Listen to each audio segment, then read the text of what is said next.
3. ಸಾವಿನ ಸುತ್ತ. ಡಾ. ಪ್ರಭುಶಂಕರ. ಆಶಯ: ಎಲ್ಲ ನೋವನ್ನು ಮುಚ್ಚಿಡುವ ಅತ್ಯುತ್ತಮ ವಿಧಾನವೇ ನಗು. Charlie Chaplin. ಖುಷಿಯನ್ನು ಸಂಭ್ರಮಿಸಲು 1000 ಕಾರಣಗಳಿರಬಹುದು.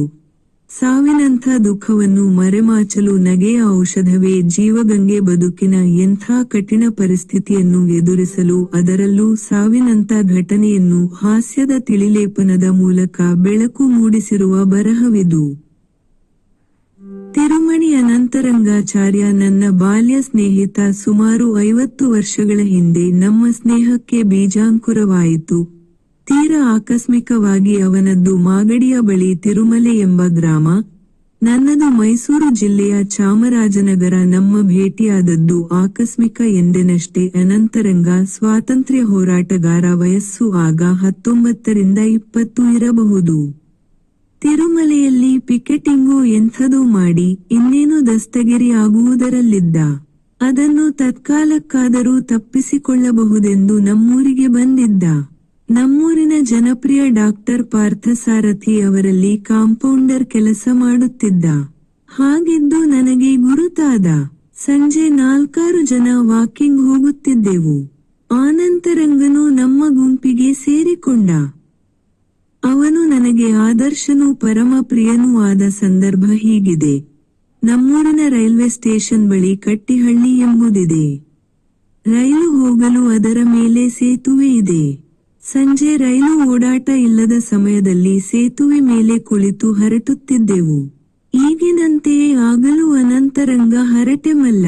ಒಂದೇ ಸಮನೆ ಮಾತನಾಡುವುದು ಅವನ ಚಾಳಿ. ಒಂದು ಸಂಜೆ ಅವನು ಮಾತನ್ನು ಥಟಕ್ಕನೆ ನಿಲ್ಲಿಸಿ, ಕಾಲಲ್ಲಿದ್ದ ಚಪ್ಪಲಿಗಳನ್ನು ಕೈಗೆ ತೆಗೆದುಕೊಂಡು ಅವನ್ನು ತಲೆಯ ಮೇಲಿಟ್ಟುಕೊಂಡ. ಅವನ ತಲೆಯಲ್ಲಿ ಜುಟ್ಟಿತ್ತು. ಅವನ ಚಪ್ಪಲಿಗಳು ಜುಟ್ಟನ್ನು ಸ್ಪರ್ಶಿಸಿದವು. ಆನಂತರ ಅವನು ಚಪ್ಪಲಿಗಳಿಗೆ ಮುತ್ತು ಕೊಟ್ಟ. ನಾವೆಲ್ಲರೂ ಮಾತು ಕಳೆದುಕೊಂಡು ಅವನನ್ನೇ ನೋಡುತ್ತಿದ್ದೆವು. ಅವನು ಹೇಳಿದ, ಈ ಚಪ್ಪಲಿಗಳು ನನಗೆ ಪವಿತ್ರ. ಇವುಗಳನ್ನು ತಯಾರು ಮಾಡುವವನು ನನ್ನ ಗೌರವಕ್ಕೆ ಅರ್ಹ. ನನ್ನ ಉಳಿದ ಸಂಗಡಿಗರು ಏನು ತಿಳಿದುಕೊಂಡರೂ ನನಗೆ ತಿಳಿಯದು. ನಾನಂತೂ ಆ ಕ್ಷಣ ಆನಂತರಂಗನ ಪರಮ ಭಕ್ತನಾದೆ. ನನ್ನ 100 ಅವತಾರಗಳಲ್ಲಿ ಗಾಂಧಿ ಭಕ್ತಿ ಮತ್ತು ಖಾದಿ ಪ್ರೇಮಗಳು ಸೇರಿವೆ. ಆ ಮನಸ್ಥಿತಿಯಲ್ಲಿದ್ದುದರಿಂದಲೋ ಏನೋ ನನಗೆ ಅನಂತರಂಗನ ಆಗಿನ ನಡೆ, ಅನಂತರದ ನುಡಿ ತುಂಬ ಹಿಡಿಸಿದುವು. ಆನಂತರ ಅನಂತರಂಗ ಬೆಂಗಳೂರಿಗೆ ಹೋದ. ಮುಂದೆ ಹಲವಾರು ವರ್ಷ ಗುಲ್ಬರ್ಗಾದಲ್ಲಿದ್ದ ರಚನಾತ್ಮಕ ಕಾರ್ಯಕರ್ತನಾಗಿ ಉಳಿದ. ವಿನೋಬಾ ಅವರೊಂದಿಗೆ ದೇಶವೆಲ್ಲ ಸುತ್ತಾಡಿದ. ಕರ್ನಾಟಕದಲ್ಲಿ ಅವರ ಅಧಿಕೃತ ಭಾಷಾಂತರಕಾರನಾಗಿದ್ದ. ಅವನ ಸಾಹಸಮಯ ಜೀವನದ ವಿವರಗಳನ್ನು ಮತ್ತೆ ಹೇಳುತ್ತೇನೆ. ಈಗ ಹೇಳಹೊರಟಿದ್ದು ಅವನ ಬದುಕಿನ ದೊಡ್ಡ ದುಃಖದ ವಿಷಯ.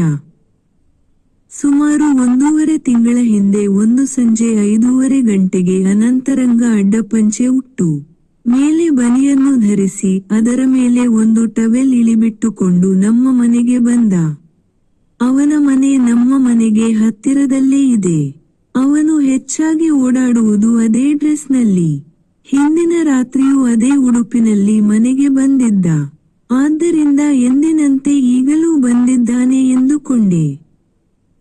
ಅವನು ಬಂದಾಗ ನಾನು ವಾಲ್ಮೀಕಿ ರಾಮಾಯಣದ ಯಾವುದೋ ಭಾಗವನ್ನು ಓದುತ್ತಾ ಕುಳಿತಿದ್ದೆ. ಮನೆಯ ಮುಂದೆ ನನ್ನ ಶ್ರೀಮತಿಯವರು ಕುಳಿತು ಏನೋ ಓದುತ್ತಾ ಇದ್ದರು. ಅನಂತರಂಗ ಪ್ರಭು ಎಂದು ಕೂಗಿದ. ನಾನು ಎದ್ದು ಹೊರಕ್ಕೆ ಹೋದೆ. ಅವನು ಸಾಮಾನ್ಯವಾಗಿ ಏನಾದರೂ ಮಾತು ಪ್ರಾರಂಭಿಸಿದರೆ ನಿಲ್ಲಿಸುವುದೇ ಇಲ್ಲ. ನಾವೇ ಮಧ್ಯೆ ಬಾಯಿ ಹಾಕಿ ಜೋರು ಮಾಡಿ ಅವಕಾಶ ಪಡೆದು ನಾವು ಹೇಳಬೇಕಾದುದನ್ನು ಹೇಳಬೇಕು. ಆದ್ದರಿಂದ ಅವನು ಮಾತು ಪ್ರಾರಂಭಿಸುವ ಮುನ್ನವೇ ನಾನೇ ಏನನ್ನಾದರೂ ಹೇಳಬೇಕು ಎನ್ನಿಸಿ, ಅನಂತರಂಗ, ವಾಲ್ಮೀಕಿ ದೊಡ್ಡ ಮನುಷ್ಯ ಕಣಯ್ಯ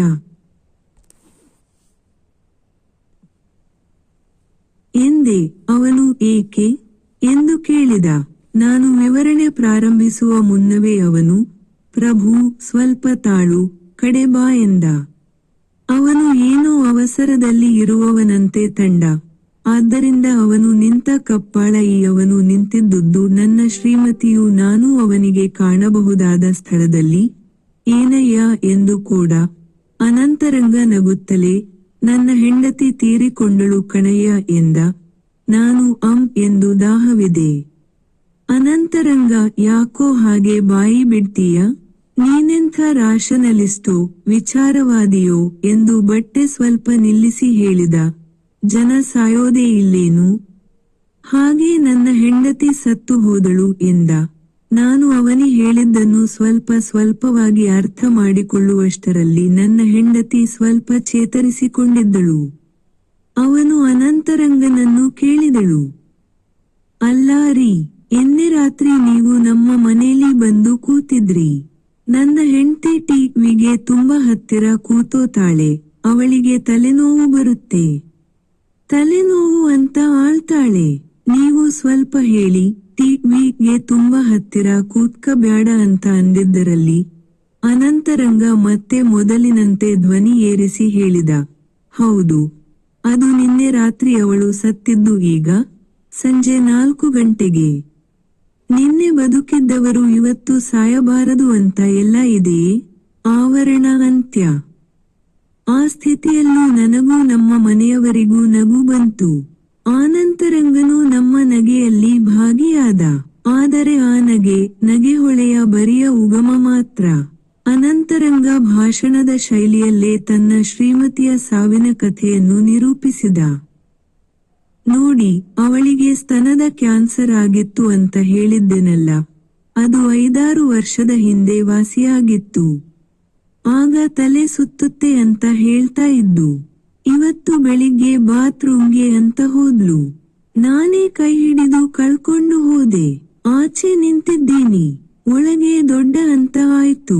ನೋಡ್ತೀನಿ, ಬಿದ್ದಿಟ್ಟಿದ್ದಾಳೆ. ಸ್ವಲ್ಪ ವಜನ್ ಆಳು ನೋಡಿ, ನಾನು ಹೇಗೆಯ ಎತ್ತಿ. ಅದೃಷ್ಟ ಅಂದರೆ ನನ್ನ ಮಗ ಪುರೋಹಿತ ಇದಾನಲ್ಲ, ಅವನು ಮನೇಲಿದ್ದ. ಅವು ಮಧ್ಯೆ ಮುಂಜಿ ಶ್ರಾದ್ದ ಅಂತ ಪರಸ್ಥಳ ಹೋಗೋವು. ಆಂಬ್ಯುಲೆನ್ಸ್ ತರಿ ಆಸ್ಪತ್ರೆಗೆ ಸೇರಿದ್ವಿ. ಅವು ಸ್ಕ್ಯಾನಿಂಗ್ ಮಾಡ್ಲಿ ಅಂದ್ರು ಸರಿ. ಕರ್ಕೊಂಡು ಹೋಗಿ ಅದು ಮಾಡಿಸಿದ್ವಿ. 4,000 ಒಟ್ಟು ಖರ್ಚಾಯ್ತು. ನಾನು ಮಧ್ಯೆ ಬಾಯಿ ಹಾಕಿ 4,000 ಯಾಕೋ ಖರ್ಚಾಯ್ತು ಅಂತ ಕೇಳಿದೆ. ಅವನು, ನೋಡು, 4,000 ಪೂರ ಆಗಿಲ್ಲ, 10 ರೂಪಾಯಿ ಉಳಿದೆ. ಎತ್ತಿದೋರ್ಗೆ ಇಲ್ಲಿದೋರ್ಗೆ ತಕೊಳ್ಳಿ 20 ಅಂತ ಕೊಟ್ಟಿಟ್ಟೆ ಕಣಯ್ಯ, ಸರಿ ತಾನೆ? ನಾನು ಸರಿ ಅಂದೆ. ಅವನು ಇನ್ನೂ ಮುಗಿಲಿಲ್ಲ. ತಾಳು 4 ಗಂಟೆಗೆ ಫೋನ್ ಬಂತು. ಸ್ವಾಮಿ, ಸ್ಕ್ಯಾನಿಂಗ್ ರಿಪೋರ್ಟ್ ಬಂದಿದೆ. ತಗೊಳ್ಳಿ, ಎಲ್ಲ ಸರಿಯಾಗಿದ್ಯಂತೆ ಅನ್ನೋದು ವರದಿ. ನನಗೆ ನಗು ಬಂತು ಕಣಯ್ಯ, ಎಲ್ಲ ಸರಿಯಾಗಿರ್ಬೋದು.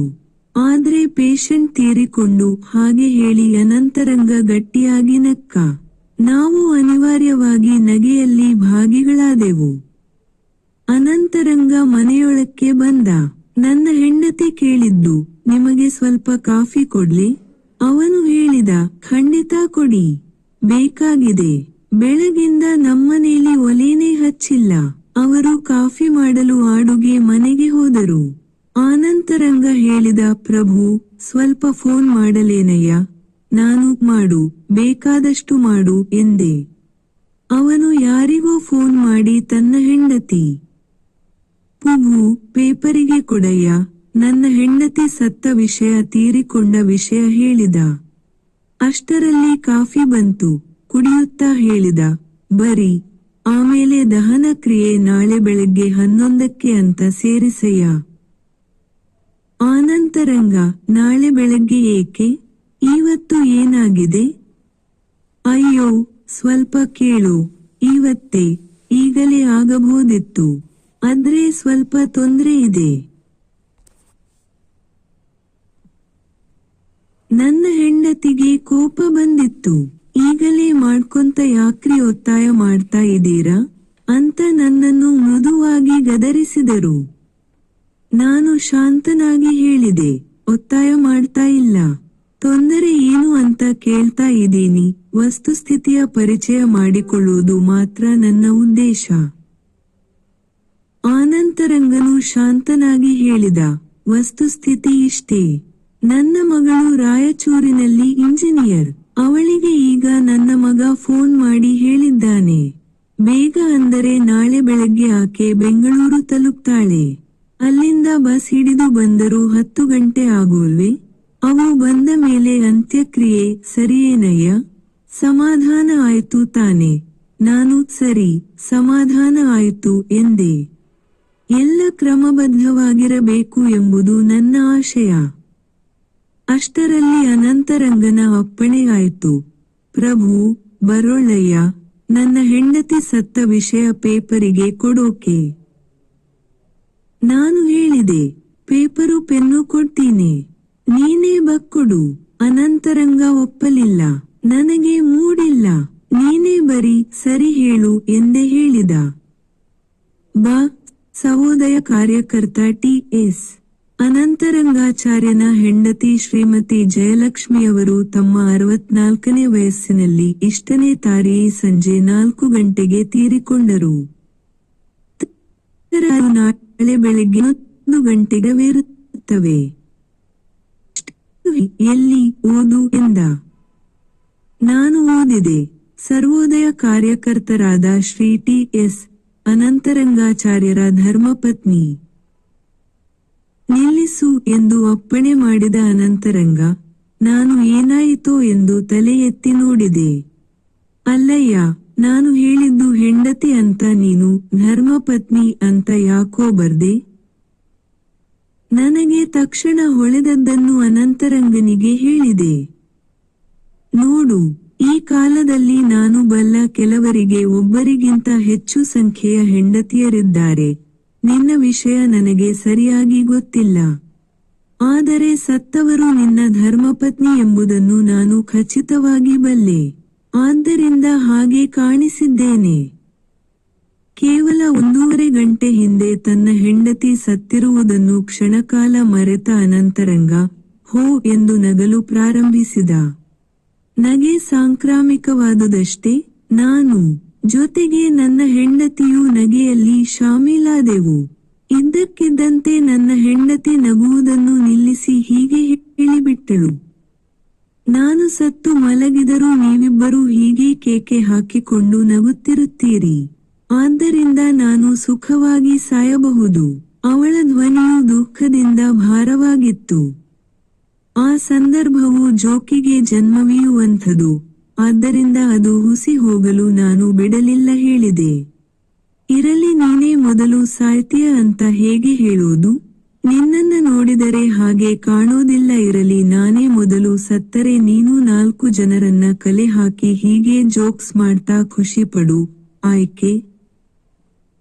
ನಮ್ಮ ಸಂಭಾಷಣೆಯ ಹುಚ್ಚು ಹೊಳೆ ಇನ್ನು ಯಾವ ದಿಕ್ಕಿನಲ್ಲಿ ಹರಿಯುತ್ತಿತ್ತೋ ತಿಳಿಯದು. ಅಷ್ಟರಲ್ಲಿ ಅನಂತರಂಗನಿಗೆ ತನ್ನ ಮನೆಯಲ್ಲಿ ಮಲಗಿರುವ ಹೆಂಡತಿಯ ನೆನಪಾಯಿತು. ಬರೇನಯ್ಯ, ನೀನು, ನಿನ್ನ ಹೆಂಡತಿ 5 ನಿಮಿಷ ಬಂದು ಹೋಗಿ ಎಂದು ಕತ್ತಲಲ್ಲಿ ಕರಗಿ ಹೋದ. ಒಂದು ಪತ್ರಿಕೆಯವರಿಗೆ ಫೋನಿನಲ್ಲಿ ವಿಷಯ ತಿಳಿಸಿದೆ. ಬರೆದುಕೊಂಡರು, ಪ್ರಕಟಿಸುತ್ತೇವೆ ಎಂದರು. ಇನ್ನೊಂದು ಪತ್ರಿಕೆಯವರು, ಇದು ಸಾವಿನ ವಿಷಯ, ದಯವಿಟ್ಟು ನೀವೇ ಬಂದು ಕೊಟ್ಟು ಹೋಗಿ ಎಂದರು. ಬರುತ್ತೇನೆ ಎಂದು ಹೊರಟೆ. ದಾರಿಯಲ್ಲಿ ಅನಂತರಂಗನ ಶ್ರೀಮತಿಗೆ ಗೌರವ ಸಲ್ಲಿಸಿ ಹೋಗುವ ತೀರ್ಮಾನವಾಗಿ ನನ್ನ ಹೆಂಡತಿಯೂ ಜೊತೆಯಲ್ಲಿ ಬಂದಳು. ಅನಂತರಂಗನ ಮನೆಯನ್ನು ಹೊಕ್ಕ ಕೂಡಲೇ ಕಂಡದ್ದು ಅವನ ಶ್ರೀಮತಿಯ ಕಳೇಬರ. ಅದಕ್ಕೆ ನಮನ ಸಲ್ಲಿಸಿ ಸುತ್ತ ಕಣ್ಣು ಹಾಯಿಸಿದಾಗ ಅವನ 2 ಗಂಡು ಮಕ್ಕಳು, 2 ಸೊಸೆಯಂದಿರು, ಒಬ್ಬಳು ಮಗಳು, ಮತ್ತೆ ಒಬ್ಬಿಬ್ಬರು ಕಣ್ಣಿಗೆ ಬಿದ್ದರು. ಗದ್ದಲ ಮಾಡುತ್ತಾ ಅಳುವವರು ಯಾರೂ ಇರಲಿಲ್ಲ. ಆ ಸಂಯಮಪೂರ್ಣ ಸಂಕಟದ ದೃಶ್ಯನ ತುಂಬಾ ಸಮಾಧಾನ ನೀಡಿತು. ವಯಸ್ಸಿನಲ್ಲಿ ಚಿಕ್ಕವರಾದವರು, ಒಂದು ಕುಟುಂಬಕ್ಕೆ ಗಳಿಕೆಯ ಏಕೈಕ ಆಧಾರವಾದವರು ಸತ್ತಾಗ ಸಂಬಂಧಪಟ್ಟವರ ದುಃಖ ಹತೋಟಿ ಮೀರುತ್ತದೆ ನಿಜ. ಅದಕ್ಕೂ ಒಂದು ಕಡಿವಾಣವಿದ್ದರೆ ಒಳ್ಳೆಯದು, ಇಲ್ಲದಿದ್ದರೂ ಬಾಧಕವಿಲ್ಲ. ಅದು ಸಹಜವಾದದ್ದು. ಆದರೆ ಯಾರಾದರೂ ವಯಸ್ಸಾದವರು ಸತ್ತಾಗಲೂ, ನೋವು ಕಷ್ಟಗಳಿಂದ ಪಾರಾದವರು ಸತ್ತಾಗಲೂ ಅಳಬೇಕು ಎಂಬ ಶಿಷ್ಟಾಚಾರವನ್ನು ಪಾಲಿಸಲು ಯಾರಾದರೂ ಆದರೆ ಹೇಗಿರುತ್ತದೆ? ಅನಂತರಂಗ ಅಳುತ್ತಿರಲಿಲ್ಲ. ಬದಲಿಗೆ ಅವನ ಆರ್ಭಟವೇ ಜೋರಾಗಿತ್ತು. ಅವನು ಮಾಡಬೇಕಾದ ಕೆಲಸ ಏನೂ ಇರಲಿಲ್ಲ. ಪುಟ್ಟ ಪುಟ್ಟ ಭಾಷಣ ಮಾಡುತ್ತಾ ಆ ಪುಟ್ಟ ಮನೆಯಲ್ಲೇ ಅತ್ತಿಂದಿತ್ತ ಓಡಾಡುತ್ತಿದ್ದ. ನನ್ನನ್ನು ಕಂಡ ಕೂಡಲೇ ಅವನಿಗೆ ಆವೇಶ ಬಂದಂತಾಯಿತು. ತನ್ನ ಹೆಂಡತಿಯ ಕಳೇಬರದ ಪಕ್ಕದಲ್ಲಿ ಕುಳಿತಿದ್ದ ಮುದುಕರೊಬ್ಬರ ಕಿವಿಯ ಹತ್ತಿರ ಗಟ್ಟಿಯಾಗಿ ಹೇಳಿದ, ಚಿಕ್ಕಪ್ಪ, ನೀವು ಪರಕಾಲ ಮಠದ ವಠಾರದಲ್ಲಿದ್ದಾಗ ಅಡುಗೆ ಮನೆಯಲ್ಲಿ ಕೂರಿಸಿ ಇವನು ಬ್ರಾಹ್ಮಣ ಅಂತ ಹೇಳಿ ಸಹಪಂಕ್ತಿ ಭೋಜನ ಮಾಡಿಸಿದ ಹುಡುಗನ ನೆನಪಿದೆಯೇ? ಅವನೇ ಈ ಪ್ರಭುಶಂಕರ. ಆ ಹಿರಿಯರು, ಅವರ ಶ್ರೀಮತಿಯವರು ಸನ್ನಿವೇಶದ ಗಾಂಭೀರ್ಯವನ್ನು ಮರೆತು ಜೋರಾಗಿ ನಕ್ಕರು. ಉಳಿದ ದುಃಖಿಗಳು ಆ ನಗುವಿನಲ್ಲಿ ಭಾಗಿಗಳಾದರು. ಸಾವಿನ ಮನೆಯ ವಾತಾವರಣವನ್ನು ಹಗುರಗೊಳಿಸಿದ ಸಂತೋಷ ನನ್ನದಾಯಿತು. ನಾನು ಅಲ್ಲಿ ಹೆಚ್ಚು ಹೊತ್ತು ನಿಲ್ಲಲಿಲ್ಲ. ನಾವಿಬ್ಬರೂ ಜೋಕುಗಳಲ್ಲಿ ತೊಡಗಿ ದುಃಖಗಳಿಂದ ಮೃದುವಾಗಿ ಆದರೂ ಬಯಸಿಕೊಳ್ಳಬೇಕಾಗುತ್ತದೆ ಎಂದು ಜಾಗ ಖಾಲಿ ಮಾಡಲಿದ್ದೆ. ಆನಂತರಂಗನಿಗೆ ಹೇಳಿದೆ, ಪತ್ರಿಕೆಯವರಿಗೆ ವರ್ತಮಾನ ಕೊಡಬೇಕು, ನಾನು ಹೋಗುತ್ತೇನೆ. ಇನ್ನೇನು ಹೊರಟಿದ್ದೆ. ಅಷ್ಟರಲ್ಲಿ ಆನಂತರಂಗನಿಗೂ ಕುಟುಂಬದ ಇತರರಿಗೂ ಸಮಾಧಾನ ಹೇಳಲೆಂದು ಇಬ್ಬರು ಮೂವರು ಬಂದರು. ಅವರಲ್ಲಿ ಒಬ್ಬರನ್ನು ತೋರಿಸಿ ಆನಂತರಂಗ ಹೇಳಿದೆ, ನೋಡು, ಇವರೇ ಈ ಮನೆ ಕಟ್ಟಿಕೊಟ್ಟ ಕಂಟ್ರಾಕ್ಟರು. ಅನಂತರ ಅವರ ಕಡೆ ತಿರುಗಿ ಹೇಳಿದ, ಸ್ವಾಮಿ, ನಿಮ್ಮ ಕೌಶಲಕ್ಕೆ ಈ ಮನೆಯೇ ಸಾಕ್ಷಿ. ಇದೇ ನಿಮಗೆ ಜಾಹೀರಾತು. ಅಷ್ಟು ಚೆನ್ನಾಗಿ ಈ ಮನೆ ಕಟ್ಟಿಕೊಟ್ಟಿದ್ದೀರಿ. ನೋಡಿದವರೆಲ್ಲ ಮೆಚ್ಚಿದ್ದಾರೆ. ಸಮಾಧಾನ ಹೇಳ ಬಂದವರು ತಬ್ಬಿಬ್ಬಾಗಿ 2 ಕ್ಷಣ ಬಾಗಿಲಲ್ಲೇ ನಿಂತುಬಿಟ್ಟರು. ಅನಂತರಂಗ ಇದ್ದಕ್ಕಿದ್ದಂತೆ ಹೇಳಿದ, ಪ್ರಭು, ನಾನು ನಗ್ತಾ ಇರೋದರಿಂದ ನನಗೆ ದುಃಖ ಆಗಿಲ್ಲ ಅಂತ ತಿಳ್ಕೊಬೇಡ. ನನ್ನ ಹೆಂಡ್ತಿ ಸತ್ತ ಕ್ಷಣ ಅತ್ತಿದೀನಯ್ಯ, ಇದೆಲ್ಲ ಸೋಗು. ಅಳದೇ ಇರೋದಕ್ಕೆ ನಗ್ತಾ ಇದ್ದೀನಿ. ನಾನು ಹೇಳಿದೆ, ನನಗೂ ಗೊತ್ತು ಕಣೋ, ನೀನು ಅತ್ತಿದೀಯೇ, ನಾನು ಅತ್ತಿದೀನಿ. ಆಳ್ತಾನೆ ಇರಬೇಕು ಅಂತೇನಿಲ್ಲ. ಅದೊಂದೇ ಅಲ್ಲ ದುಃಖ ತೋರಿಸೋಕೆ ಇರೋ ದಾರಿ. ಇದನ್ನು ಹೇಳುವಾಗ ನನ್ನ ಗಂಟಲು ಕಟ್ಟಿ ಬಂದಿತ್ತು. ಅವನ ಕಣ್ಣುಗಳಲ್ಲಿ ನೀರಿತ್ತು. ಅವತ್ತು ರಾತ್ರಿ ನನ್ನ ಮಿತ್ರ ವಿ. ನಂಜುಂಡಸ್ವಾಮಿ ಸಿಕ್ಕಿದರು. ಅವರು ಬ್ಯಾಂಕಿನಲ್ಲಿ ಉದ್ಯೋಗಿ, ಸಂಗೀತ ಶಾಸ್ತ್ರದಲ್ಲಿ ಹುರಿಬ ತಿಳಿದವರು. ಅನಂತರಂಗನನ್ನು ಅವರು ಒತ್ತರು. ಅವರು ಮುದರು ಇನ್ನೂ ಹೇಳಿದೆ. ಅವರು, ನಾನು ಅವರ ಮನೆಗೆ ಹೋಗಿ ಬರುತ್ತೇನೆ ಎಂದಿರುದಬಲ್ಲರು. ಅವರ ಮುಂದ ಬಂದವರೇ ನೀವು ಹೇಳಿದ್ದೆಲ್ಲ ನಿಜ. ಅನಂತರಂಗಾಚಾರ್ಯರು ಗಲಾಟೆ ಮಾಡುತ್ತಾ ನಗುತ್ತಾ ಓಡಾಡುತ್ತಿದ್ದಾರೆ ಎಂದರು. ಮಾರನೆಯ ಬೆಳಿಗ್ಗೆ ನಾನು ಬೆಂಗಳೂರಿಗೆ ಹೋಗಬೇಕಾಗಿತ್ತು. 6 ಗಂಟೆಗೆ ಅನಂತರಂಗನ ಮನೆಗೆ ಈರೆ ಎಂದಿನಂತೆ ಬೆಂಗಳೂರಿಗೆ ಹೋಗಬೇಕಾಗಿತ್ತು. ಅಕ್ಕು ನಗುತ್ತಿರುವ ಅವನ ಮೊದಲ ಮಗ ಶೇಷಾದ್ರಿ, ಸಂಸ್ಕೃತದಲ್ಲಿ M.A. ಪಾಸ್ ಮೇದಾರಯ ಎಂದಯೇ ನಿಂತಿದ್ದೆ. ಅನಂತರಂಗ ಹೇಳಿದ, ಪ್ರಭು, ನೀನು ನನ್ನ ಹೆಂಡ್ತಿ ಸತ್ತ ಏಷ್ಯಾ ಪೇಪರಿಗೆ ಕೊಟ್ಟಿದ್ದು ಒಳ್ಳೇದು ಆಯ್ತು. 15 ದಿನ ನನ್ನ ಮಗನನ್ನ ಯಾರೂ ಪೌರೋಹಿತ್ಯಕ್ಕೆ ಕರೆಯೋಲ್ಲ. ಈ ಕಾಲದಲ್ಲಿ ಪೌರೋಹಿತ್ಯ ಅಂದ್ರೆ ಬರೀ ಮಂತ್ರ ಹೇಳಿ ತಾಳಿ ಕಟ್ಟಿಸೋದಲ್ಲಿ ಕಣೋ. ತಟ್ಟೆ ಲೋಟ ಚಾಪೆ ಎಲ್ಲಕ್ಕೂ ಆರ್ಡರ್ ಕೊಡಬೇಕು. ವಾಲಗದವರ್ಗೆ ಹೇಳಿಕು. ಅಷ್ಟೇ ಏನು, ಗಂಡು ಹೆಣ್ಣು ಆಮೇಲೆ ಹನಿಮೂನ್ಗೆ ಎಲ್ಲಿಗೆ ಹೋಗೋಕು ಅಂತ ತೀರ್ಮಾನ ಮಾಡಿ ಅಲ್ಲಿಗೆ ಟಿಕೇಟು ಮಾಡಿಸ್ಬೇಕು. ಇಷ್ಟು ಹೇಳಿ ಹೋ ಎಂದು ನಕ್ಕ. ನಾನು ಹೋ ಎಂದು ನಕ್ಕು ಹೇಳಿದೆ. ಆನಂತರಂಗ, ನಿನ್ನ ಮಗ ಪುರೋಹಿತ ಅಂತ ಬೋರ್ಡ್ ಹಾಕಿದಾನೆ. ನಾನು ಬೋರ್ಡ್ ಹಾಕದೆ ಪೌರೋಹಿತ್ಯ ಮಾಡಿ ಮದುವೆ ಮಾಡಿದ್ದೇನೆ. ಇದನ್ನು ಕೇಳಿ ಅನಂತರಂಗನ ಮಗನ ಮುಖದಲ್ಲೂ ನಗೆ ಮೂಡಿತು.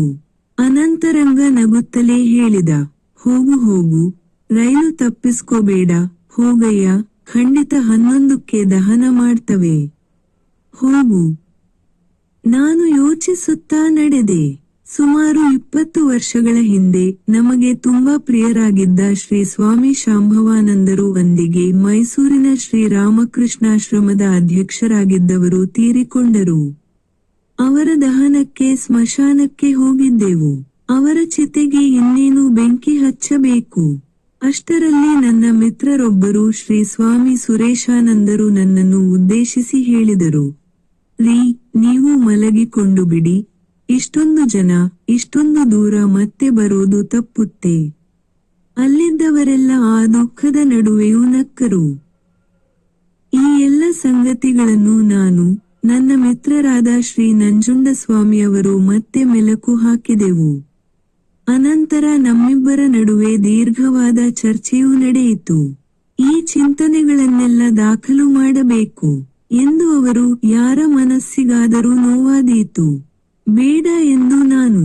ಆದರೆ ನಂಜುಂಡಸ್ವಾಮಿಯವರು ಕೊಟ್ಟ ಕಾರಣ ನನಗೆ ಹಿಡಿಸಿತು. ಇದರಿಂದ ಯಾರಿಗಾದರೂ ಉಪಯೋಗವಾಗಬಹುದು. ಸಾವಿನ ಸಮಯದಲ್ಲಿ ಯಾರ ದುಃಖವನ್ನಾದರೂ ಇದು ಕಡಿಮೆ ಮಾಡಬಹುದು. ಅವರ ಒತ್ತಾಯ ಹೆಚ್ಚಾದಾಗ ನಾನು ಬರೆದಿದ್ದೇನೆ. ಇದನ್ನು ಪ್ರಕಟಿಸಬಹುದೋ ಇಲ್ಲವೋ ತಿಳಿಯದು. ಅದು ಅನಂತರಂಗನ ಒಪ್ಪಿಗೆಯನ್ನು ಅವಲಂಬಿಸಿದೆ. ಪ್ರಕಟವಾಗಿದೆ ಎಂದರೆ ಅನಂತರಂಗನ ಒಪ್ಪಿಗೆ ದೊರೆತಿದೆ ಎಂದು ಅರ್ಥ. ಈ ವಿಷಯವನ್ನೇ ಕುರಿತು ಮತ್ತೆ ಚಿಂತಿಸುತ್ತಿದ್ದೆ. ಅಷ್ಟರಲ್ಲಿ ಇದನ್ನು ಓದಿದ ನನ್ನ ಆಪ್ತ ಮಿತ್ರರೊಬ್ಬರು ಮೇಲೆ ಹೆಸರಿಸಿದ ಶ್ರೀ ಸ್ವಾಮಿ ಸುರೇಶಾನಂದರು ಜೈನ ಧರ್ಮವನ್ನು, ಬೌದ್ಧ ಧರ್ಮದ ಒಂದು ಪಂಥ ಅನುಸರಿಸುತ್ತಿದ್ದ ಸುಖಿ ಪುರುಷನೊಬ್ಬನ ಕಥೆ ಹೇಳಿದರು. ಅವನು ಅನುಭಾವಿ, ಯಾವಾಗಲೂ ಸಂತೋಷದಿಂದಿರುತ್ತಿದ್ದ. ಅವನ ಸುತ್ತ ಯಾವಾಗಲೂ ಮಕ್ಕಳು ಸುತ್ತಿಕೊಂಡಿರುತ್ತಿದ್ದರು. ಅವನು ಕಥೆ ಹೇಳುವುದು, ತಿಂಡಿ ತೀರ್ಥ ಕೊಡುವುದು ಇದೆಲ್ಲ ಮಾಡುತ್ತಿರುವುದರಿಂದಲೂ ಏನೋ ಯಾವಾಗಲೂ ಅವನ ಸುತ್ತ ತುಂಬ ಮಕ್ಕಳು ಸೇರಿ ಕುಣಿದು ಕುಪ್ಪಳಿಸಿ ಕೇಕೆ ಹಾಕುತ್ತಿರುತ್ತಾರೆ ಎಂದು ಜನ ಭಾವಿಸಿದ್ದರು. ಅದು ನಿಜವಿರಲೂಬಹುದು. ಮಕ್ಕಳಿಂದ ಅವನು, ಅವನಿಂದ ಮಕ್ಕಳು ಸಂತೋಷವನ್ನು ಪಡೆಯುತ್ತಿದ್ದರು ಎಂಬುದು ವಾ. ಈ ನಮ್ಮ ಅನುಭಾವಿಗೆ ಸಾವು ಸಮೀಪಿಸಿತು. ಸತ್ತ ಮೇಲೆ ತನ್ನ ಅಂತ್ಯಕ್ರಿಯೆ ಹೇಗೆ ಮಾಡಬೇಕು ಎಂದು ಅವನು ಬರೆದಿಟ್ಟಿದ್ದ.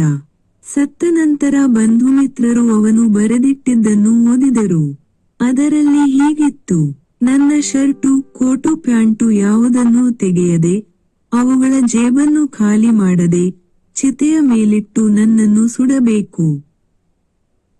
ಹಾಗೆ ಮಾಡಲೆಂದು ಅವನ ದೇಹವನ್ನು ಅವನ ವೇಷಭೂಷಣಗಳ ಸಮೇತ ಚಿತೆಯಟ್ಟರು. ಅವಿದ್ದ ಬಂಧು ಬಾಂಧವರು ಹೆಚ್ಚಿಲ್ಲ. ಆದರೆ ನೂರಾರು ಮಕ್ಕಳು ಕಣ್ಣಿನಲ್ಲಿ ನೀರು ತುಂಬಿ ಸುತ್ತ ನಿಂತಿದ್ದರು. ಅವನ ಚಿತೆಗೆ ಬೆಂಕಿ ಕೊಟ್ಟಾಯಿತು. ಬೆಂಕಿ ಅವನ ಬಟ್ಟೆಗಳ ಮೇಲೆ ನಾಲಗೆ ಸವರಿದ್ದೇ ತಡ, ನೂರಾರು, ಸಾವಿರಾರು ಪಟಾಕಿಗಳು ಚಟಪಟಗುಟ್ಟಿ ಸಿಡಿದವು. ಒಂದೆರಡು ಆಕಾಶಬಾಣಗಳು ಆಕಾಶಕ್ಕೆ ಹಾರಿದವು. ಅವನ ಶರ್ಟಿನ ಜೇಬಿನಲ್ಲಿದ್ದ ಹೂವಿನ ಕುಂಡ ಬಣ್ಣದ ಹೂವುಗಳನ್ನು ಎರಚಿತು. ಮಕ್ಕಳಿಲ್ಲ. ಹೋ ಹೋ ಎಂದು ಕೂಗುತ್ತಾ, ಚಪ್ಪಾಳೆ ತಟ್ಟುತ್ತಾ, ನಕ್ಕು ಕೇಕೆ ಹಾಕುತ್ತಾ ಕುಣಿದು ಕುಪ್ಪಳಿಸಿದರು. ಅದನ್ನು ನೋಡಿದ ದೊಡ್ಡವರು ನಗದೆ ಹೇಗಿದ್ದಾರು? ಸಾವಿನಲ್ಲೂ ಮಕ್ಕಳಿಗೆ ಖುಷಿ ಕೊಡುವ ಉದ್ದೇಶದಿಂದ ಹೂವಿನ ಕುಂಡ, ಆಕಾಶಬಾಣಗಳನ್ನು ತುಂಬಿಕೊಟ್ಟುಕೊಂಡಿದ್ದ ಪುಣ್ಯಾತ್ಮ ಅನುಭಾವಿ ಜೇಬಿನ ತುಂಬ. ಸಾವು ದುಃಖ ತರುವಂಥದ್ದು ನಿಜ, ಅದು ಅನಿವಾರ್ಯ ಎಂಬುದೂ ನಿಜ. ಆದರೆ ಸಾವನ್ನು ಕಂಡು ನಗುವುದು ಸಾಧ್ಯವಾದರೆ, ಸಾವಿನ ಸುತ್ತ ಸರಸದ ಪರಿಸರವನ್ನು ನಿರ್ಮಿಸುವುದು ಸಾಧ್ಯವಾದರೆ, ಸಾವನ್ನು ಸ್ವಲ್ಪವಾದರೂ ಸಹನೀಯವನ್ನಾಗಿ ಮಾಡಬಹುದಲ್ಲವೇ? ಏಕ ಉದ್ಧರಣ ಚಿಹ್ನೆ ಆವರಣ ಅಂತ್ಯ. ಲೇಖಕರ ಪರಿಚಯ: ಡಾ. ಪ್ರಭುಶಂಕರ 1929 ರಿಂದ 2018, ಚಾಮರಾಜನಗರದಲ್ಲಿ 1929 ರಂದು ಜನಿಸಿದರು. ಕಾವ್ಯಯೋಗ, ಸಾಹಿತ್ಯ ಮತ್ತು ಆಧುನಿಕತೆ, ಖಲೀಲ್ ಗಿಬ್ರಾನ್, ಕಾವ್ಯ ಸೃಷ್ಟಿಯ ಸ್ವರೂಪ ಎಂಬ ವಿಮರ್ಶಾ ಕೃತಿಗಳನ್ನು ರಚಿಸಿದ್ದಾರೆ. ಅಂಗುಲಿಮಾಲ, ಆಮ್ರಪಾಲಿ, ಸುಜಾತ, ಗಾಳಿ ಎಂಬ ಕುದುರೆ ಏರಿ, ಪ್ರೇಮಭಿಕ್ಷು ನಾಟಕಗಳನ್ನು ರಚಿಸಿದ್ದಾರೆ. ಅಲ್ಲಮ ಪ್ರಭು, ಕುವೆಂಪು, ಪಡುಬಿದರೆ ಅಮ್ಮ, ಸೋದರಿ ನಿವೇದಿತಾ, ಸ್ವಾಮಿ ವಿವೇಕಾನಂದ, ಸ್ವಾಮಿ ತ್ಯಾಗೀತಾನಂದ ಇವು ಜೀವನ ಚರಿತ್ರೆಗಳು. ಅಮೆರಿಕಾದಲ್ಲಿ ನಾನು ಶಾಂತಿ ಪ್ರವಾಸ ಕಥನ. The pick paper M. Hiriyanna, ಭಾರತೀಯ ತತ್ವಶಾಸ್ತ್ರದ ರೂಪರೇಖೆಗಳು, ಉಪನಿಷತ್ತುಗಳ ಸಂದೇಶ, ಸ್ಮಶಾನ ಕುರುಕ್ಷೇತ್ರಂ, ಶೂದ್ರ ತಪಸ್ವಿ ಇಂಗ್ಲಿಷಿಗೆ ಅನುವಾದ ಮಾಡಿದ್ದಾರೆ.